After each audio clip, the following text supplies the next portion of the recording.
This virus obviously does not respect countries' borders, and ultimately each country is having a very different experience thus far of the effect it is having. And I think that is, as I say, what the EU is facing, how to coordinate a response when you've got thousands of cases like in Italy through to other countries that may well only have a couple, maybe at most a few dozen, and they're not prepared necessarily to take the same measures as some of the bigger countries who are much worse affected. Though we are seeing, as I say, different responses in different countries. France and Romania banning gatherings of more than 1,000 people. The German health minister suggesting the same should happen there.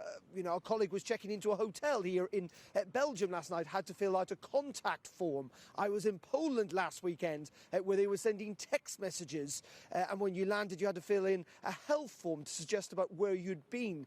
So there are these disparate responses from lots and lots of different countries. It is not at the moment coordinated, and I think the EU is attempting to try and force countries to essentially try and coordinate those efforts. Now, it must be said that here in Brussels, the European Parliament is going to commence meeting today. It was meant to be in Strasbourg. It's going to be held here in Brussels instead. Some saying Parliament should be suspended altogether. And there is a bit of acrimony as well, because we saw health ministers, EU health ministers, gather here in Brussels at the end of last week. Some of them were complaining that the wealthier countries in the EU were hoarding things like face masks and some types of medicine, and that they need to be properly distributed around the European Union. Well, I think there are three fundamental aims in all of this. First of all, it is trying to kind of come up with a prevention, with a cure, and clearly the EU has pumped hundreds of millions of euros into the scientific efforts to do that.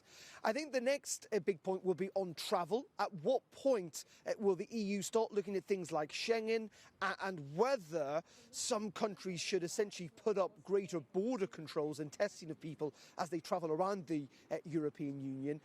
And the third point really is on this effort of coordination and whether they can get countries to all act in unison, because at the moment it appears that countries are reacting in very, very different ways, almost to the point where it's everyone out for themselves, and that may get worse as this crisis gets worse too.